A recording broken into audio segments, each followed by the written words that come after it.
नमस्कार। कई बार रिश्तों में ऐसा लगता है ना कि सारी की सारी खुशी किसी एक इंसान पर ही निर्भर हो गई है। तो आज हम इसी मुश्किल लेकिन बहुत ज़रूरी टॉपिक पर बात करने वाले हैं, इमोशनल ऑटोनॉमी, यानी भावनात्मक स्वायत्ता की कला।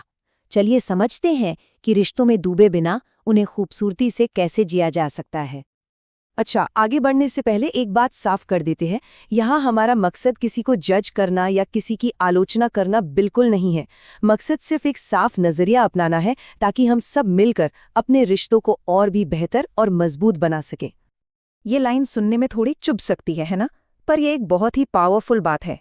और यही वो मेन आइडिया है जिसे हम आज परत दर परत खोलने वाले हैं। इसका असल में मतलब क्या होता है, आइए पता करते हैं। तो सबसे पहला सवाल, किसी रिश्ते में डूबने का आखिर मतलब क्या है? देखिए, अक्सर लोग इसे बहुत गहरे प्यार की निशानी समझ लेते हैं, पर असल में ये अपनी जिंदगी के खालीपन को किसी और इंसान से भरने की एक कोशिश होती है। इसको समझने के लिए ना एक बड़ा ही कमाल का एनालॉजी है। जरा सोचिए कि कोई रिश्ता एक स्विमिंग पूल की तरह है। अब जिसे तैरना आता है, मतलब जिसकी अपनी एक मजबूत और खुशहाल जिंदगी है, वो तो पूल में उतरकर उसका मजा लेगा। लेकिन जिसे तैरना नहीं आता, वो पानी में जाते ही घबरा जाएगा और सामने वाले को कस के पकड़ लेगा। नतीजा, वो खुद भी डूबेगा और उसे भी ले डूबेगा। तो प्रॉब्लम पूल की नहीं है, प्रॉब्लम है तैरना ना आने की। चलिए अब आते हैं दूसरे पॉइंट पर। यहाँ एक बहुत ही आम गलतफहमी है जिसे दूर करना बहुत जरूरी है। जब हम कहते हैं कि कोई रिश्ते में कमजोर है, तो इसका मतलब ये बिल्कुल नहीं है कि वो इमोशनल है या रोता धोता है। तो फिर इसका असली मतलब क्या है? इसका असली मतलब है अपनी खुशी का रिमोट कंट्रोल पूरी तरह से किसी और के हाथ में दे देना। मतलब जब इंसान अपनी खुशी के लिए, अपने वजूद के लिए पूरी तरह से दूसरे पर निर्भर हो जाए, जब उसके अपने कोई लक्ष्य ना हो और उसकी अपनी कीमत भी उस रिश्ते से ही तय होने लगे। अच्छा, ये जो इमोशनल डूबने वाली बात है ना, ये एक दिन में नहीं होती। इसके ना आमतौर पर 3 स्टेप्स होते हैं, जिससे ये समझना आसान हो जाता है कि कोई इस हाल तक पहुंचता कैसे है। सब कुछ शुरू होता है एक खालीपन से, एक ऐसी जिंदगी जिसमें कोई खास मकसद नहीं है, कोई रूटीन नहीं है। फिर आता है दूसरा स्टेप, उस रिश्ते में जरूरत से ज्यादा इमोशनल इन्वेस्टमेंट। हर खुशी, हर गम, हर सोच बस उसी एक इंसान के आसपास घूमने लगती है। और आखिर में इंसान की अपनी मैं वाली पहचान खो जाती है और सिर्फ हम बचता है। तो सवाल ये है कि इसका सल्यूशन क्या है, इससे बाहर कैसे निकले? तो चलिए अब समाधान की ओर बढ़ते हैं, एक और जबरदस्त एनालॉजी के साथ जो हमें सिखाती है कि जिम्मेदारी दोनों की होती है। इसे ऐसे समझिए जैसे 2 लोग एक नाव में बैठे हैं। अगर दोनों अपना अपना चप्पू चलाएंगे तो नाव मस्त आगे बढ़ेगी, मंजिल तक पहुंचेगी।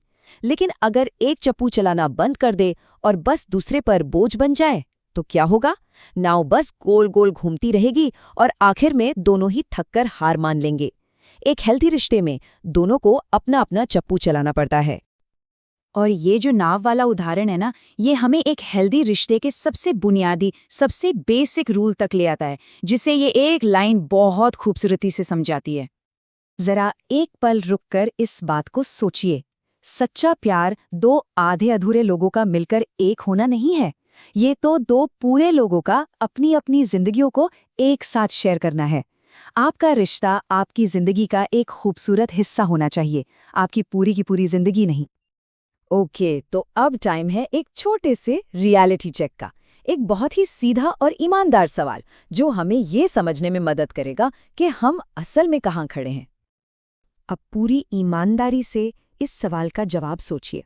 अगर जवाब आता है कि हाँ, जिंदगी तो रुक ही जाएगी, तो ये एक चेतावनी है, एक रेड फ्लैग है। लेकिन अगर जवाब है कि नहीं, दुख तो बहुत होगा पर जिंदगी चलती रहेगी, तो ये एक बहुत अच्छी निशानी है। ये इमोशनल मजबूती की निशानी है। चलो एक छोटी सी क्विज से इस बात को और अच्छे से समझते हैं। पहला सवाल, क्या आपका डेली रूटीन इस रिश्ते के बिना भी मजबूत है? दूसरा, क्या आपके अपने पर्सनल गोल्स, अपने सपने क्लियर हैं? और तीसरा, क्या आप अकेले होने पर भी खुद की कंपनी में खुश रह सकते हैं? अगर इन तीनों का जवाब हाँ है, तो आप बिल्कुल सही रास्ते पर हैं। लेकिन अगर नहीं, तो ये सोचने का समय है। तो इस पूरी बातचीत का निचोड़ क्या है, द टेक अवे क्या है? वो ये है कि एक मजबूत रिश्ता दो मजबूत लोगों से बनता है। जब आप पहले खुद को एक पूरा और खुशहाल इंसान बनाने पर फोकस करते हैं तो आपका रिश्ता अपने आप मजबूत और खूबसूरत बन जाता है।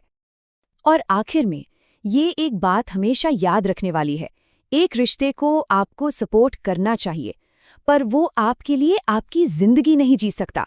आपकी जिंदगी आपको ही जीनी है। याद रखिए, इमोशनल आज़ादी ही एक खुशहाल और लंबे रिश्ते की चाबी है। इस बारे में सोचिएगा ज़रूर। शुक्रिया।